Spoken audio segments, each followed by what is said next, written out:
about that real quickly, and then I'll come back to my main point, that what Gould says about the status of the theory of evolution. If you look at the fossil record, one of the things that has embarrassed evolutionists from the very outset, in fact, it was one of the earliest refutations of Darwin. If you look at the fossil record, there's no evidence of gradual development from one species to another. To use the layman's language, there are no missing links.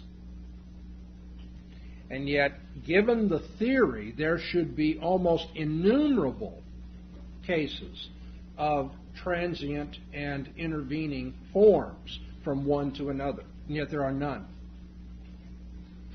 Well, that's an embarrassment if you're an evolutionist, and so Gould has proposed the theory that evolution takes place in spurts rather than over long periods of gradual development, so that you'll have a period of evolutionary change that's hot and fast, and then it cools and it plateaus, and then you'll have another period. And so what you have is a punctuated evolutionary change with periods of equilibrium in between, so punctuated equilibria.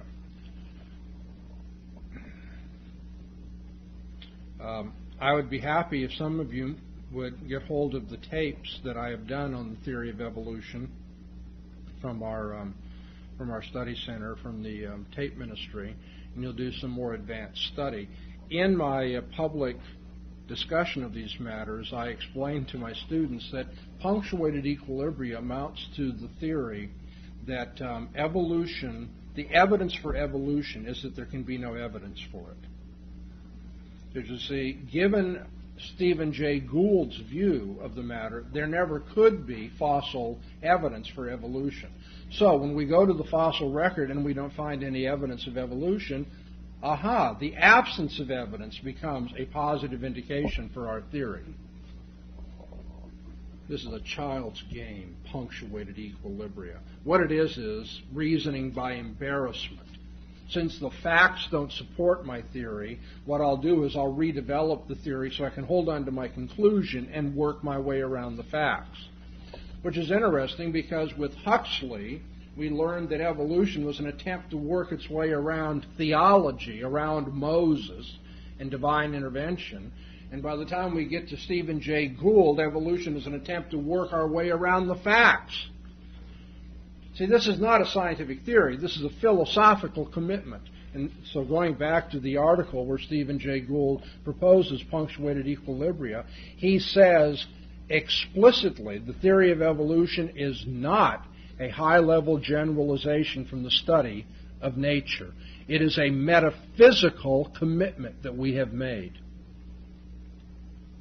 Now, because you're going to go out into a world where people are just, well, they don't think, obviously. They're not self-reflective. They haven't been exposed to things.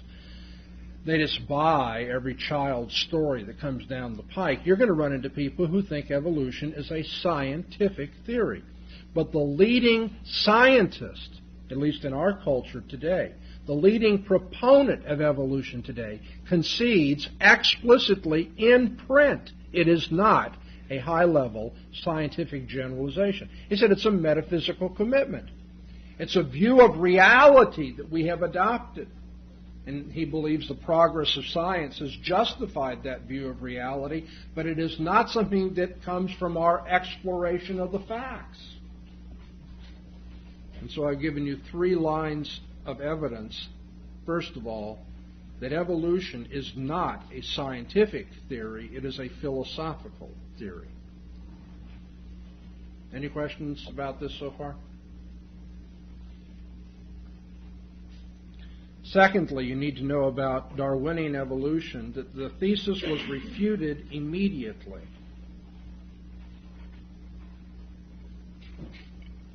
Within months of its appearance, leading scholars had ravaged the theory of evolution for its being anti-scientific, not according with the facts, not according with paleontology, the fossil record, and as a matter of fact, being promoted on the basis of hypothetical projections.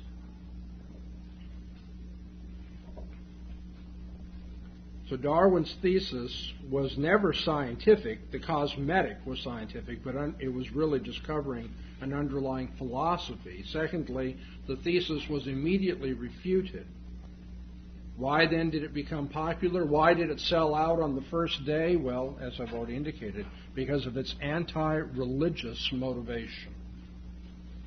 Darwinism has captured our culture not because of its academic credentials, but because of its anti-religious motivation.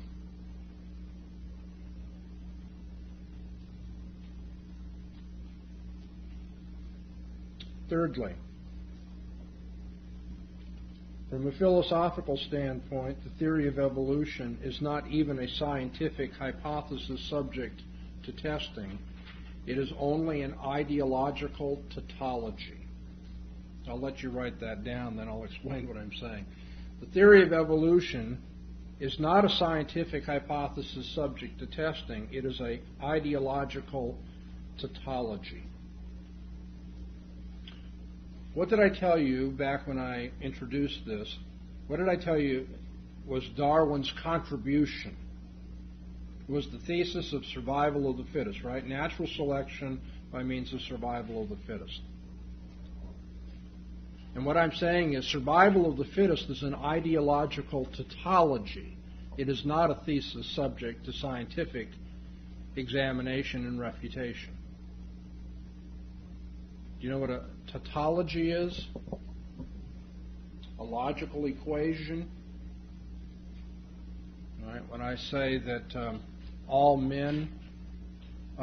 bachelors are unmarried men,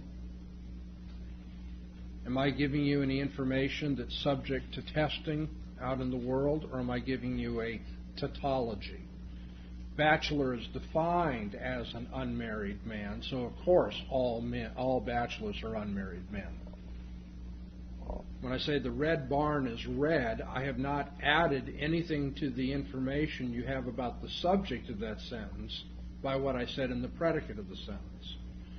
The red barn is red is a sentence where the subject is red barn, the predicate is red.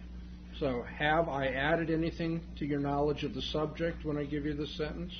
No. That's a tautology.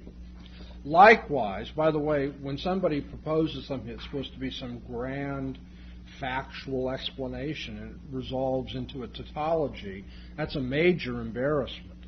That's when you kind of like fold up the tent and go home and don't show your face in public anymore. Charles Darwin's theory of survival of the fittest is a grand ideological tautology. It is not a scientific thesis subject to testing at all. And why is that?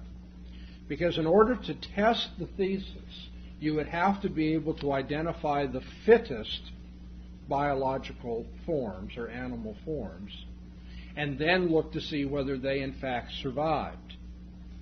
So there must be separate identification of the two classes of things, the fittest things and the surviving things.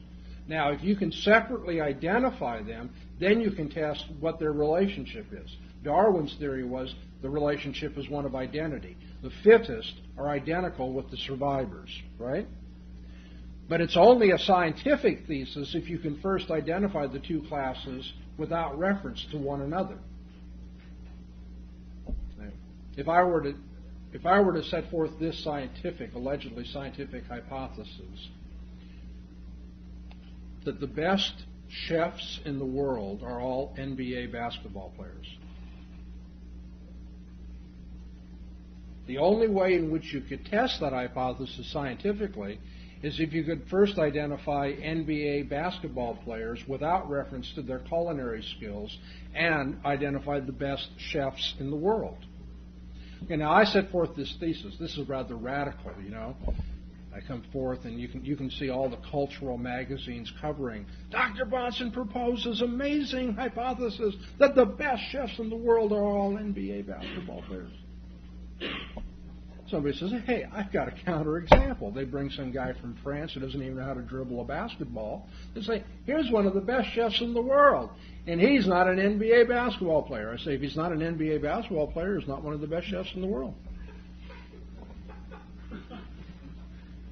Now, if we were to do this sort of thing, all of you, and not just you, our whole culture, would laugh me off the platform. They say, well, what a fool! That's not a scientific hypothesis. Now, why aren't we laughing about the survival of the fittest then? It's because we have, as part of the spirit of our age, come to reverence this theory as something scientific. It's an absolute absurdity to see that as a scientific hypothesis. You know why? Because when you identify the fittest members of a certain species, the reason they're considered the fittest is because you know that they have survived. Indeed, this is what usually happens when biologists look at the animal world and try to identify the fittest members. A good example that you find in the literature is that of a particular kind of wolf, that when you compare that wolf with its brothers and sister wolves, different kinds of wolves, it has a stronger pair of hind quarters, okay? The muscles in its back legs are stronger than the others, more fully developed. And so now you start reasoning, well, now a wolf that has stronger hind quarters will be faster. The faster wolves, these are all generalizations, particular exceptions are quite acceptable, but in general, a wolf that is got stronger back legs is going to be a faster wolf. A faster wolf is going to get to the kill more often first than the others, and therefore it will have a tendency to survive rather than the wolves that don't get enough to eat and die out in the winter. So the thesis, I'm being real general here, the thesis is, here you have the fittest, and now we're going to go out and see whether it survives, right? Well, what you have to test, though, is the survival of the entire wolf, not just the survival of its fit back legs. Isn't that right? What if it turns out that because this wolf has such a developed pair of hindquarters, that there's a strain put on its heart, and therefore wolves that have this mutation tend not to get to the kill first because they tend to die of heart attacks? Now, what if that were to happen? I mean, I don't know. But, if we were to find that were to happen, we'd say, oh, well, the stronger hindquarters were not an advantage for survival. All right, so survival of the fittest suffers from a similar defect in that it proves not to be a testable hypothesis at all, because it's just an outlook that says, well, the survivors must have been the fittest ones. Oh, and how do you know that? Well, because they survived. So the circle's complete. It's nothing but an ideological tautology. It's a vision of the world, all right? It's a certain conception of how the world works. But it's not a conception that's been built up from factual analysis, and it's not a conception that can be tested by empirical facts. And this is the philosophical refutation of evolution as a scientific view. I started out by giving you three indications from the nature of the thesis and how it's presented and its historical context, that it was not scientific but philosophical. Secondly, I've said that it was refuted immediately and yet held on to, apparently for its anti-religious benefits. And then thirdly, I've pointed out that the central thesis, the driving engine of evolution that Darwin proposed, is in fact not a scientific view at all, but it's a philosophical view. It's a concept that's imposed on the facts, not taken from the facts. Fourthly, there are numerous scientific flaws in the theory of evolution. Numerous scientific flaws. And because most people don't realize that, I'm only going to talk about 5 of them. But trust me, if you gave me 2 or 3 days, I could fill the days with lectures on just the scientific defects of evolution. Other people can do it much better than me. I'm a philosopher. But there are books on the subject that deal with the problems, contemporary books on the subject that deal with the problems of the evolutionary thesis.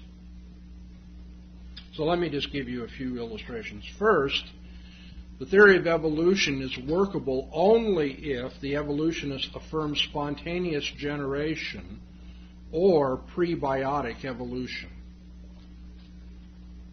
That is, life has to come from somewhere. So either it's spontaneously generated, which was a view that was held earlier, or since the 1950s, there have been people who have proposed what's called prebiotic evolution. Prebiotic, before life.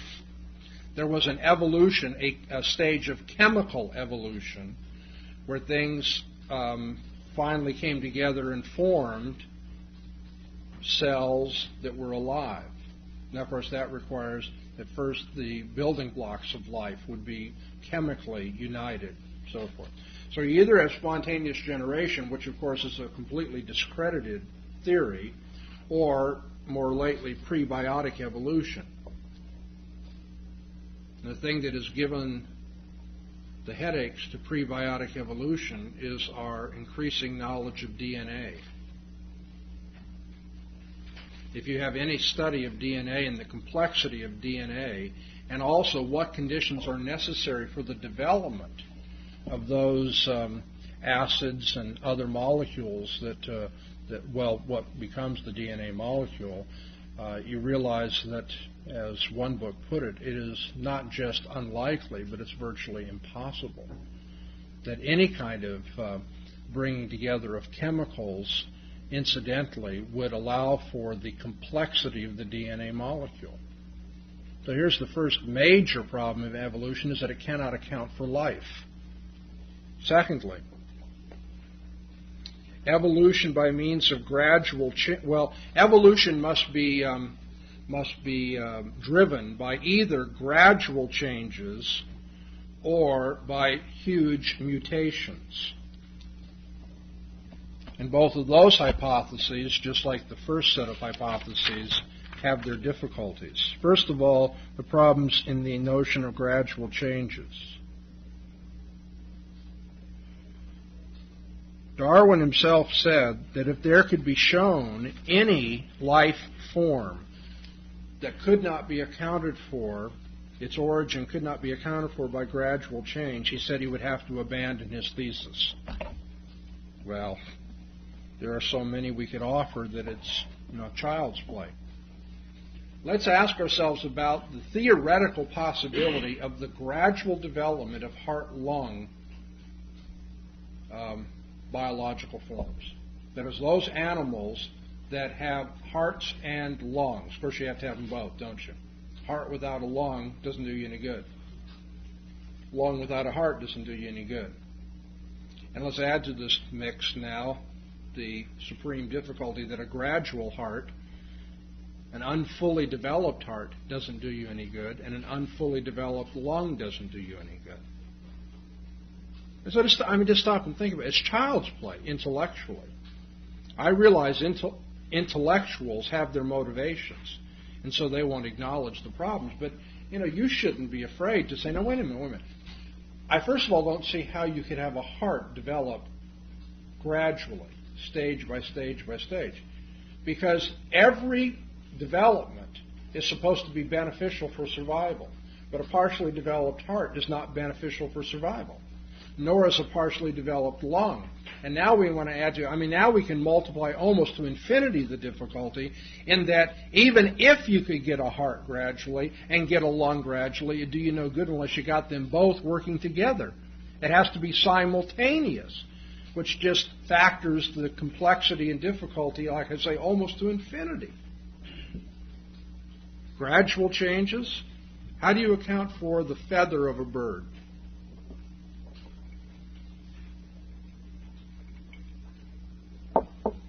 Well, the reigning hypothesis is birds evolved from reptiles.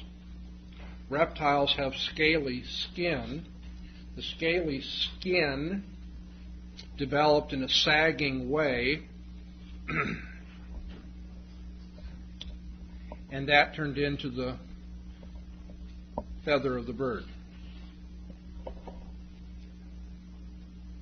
You see, because if you get a lot of skin, developing down the side of your body here, then when you put your arm out, because it's a little reptile arm, put your arm out like this, then you get a little bit of a wing here.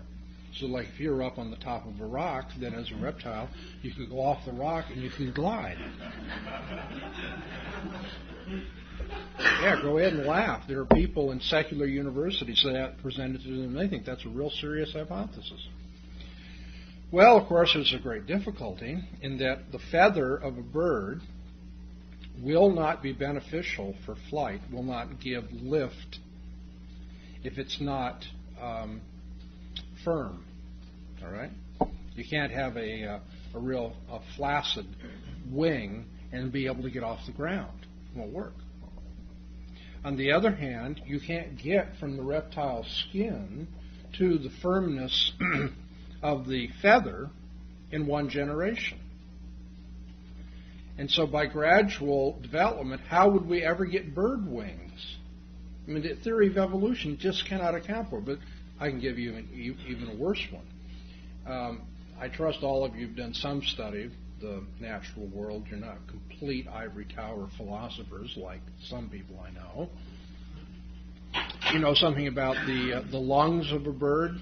Birds have a unique kind of lung, unlike every other kind of animal, or every other vertebrate anyway. You know what I'm referring to? Think about human lungs, the way they work.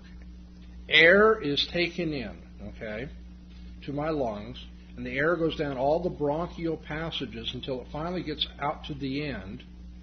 And what happens is it makes a U-turn in that tube and comes back out. So that in the tubes of a human lung, air is going two ways at once. You have the air that's coming in passing the air that's going out. All right? It's really, that in itself is amazing to me, what God has done in the lung. But birds don't have that kind of lung. Birds have what I can call, in a layman's language, one-way lungs. They don't have air come in and then turn around at the bottom of the brachial tree and come back out. They have a different kind of distribution of oxygenation of their bodies, where the air comes in and passes straight through and then goes out. And only birds have those kind of lungs. Birds are supposed to have evolved from creatures that have two-way lungs. So just ask yourself, could there ever have been a gradual development of one kind of lung to another? Remembering, most animals die when they don't have oxygen within 2 minutes. We want thousands, or it was Carl Sagan, billions and billions of years, he tells us. These gradual developments. Well, I'd like to know how you can get from the one kind of lung to the other over long periods of time and not kill the organism. Well, I could go on and on and on giving you examples. The fact of the matter is, gradual changes will not be scientifically acceptable as an explanation for many life forms that we have. Well, then the alternative is, well, then there must be mutations, right?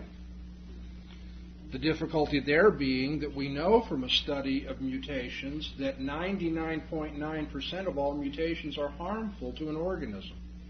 Mutations usually kill an organism or make it unable to reproduce. The mutations do not pass from one generation to another. Those that do prove to be harmful to the organism.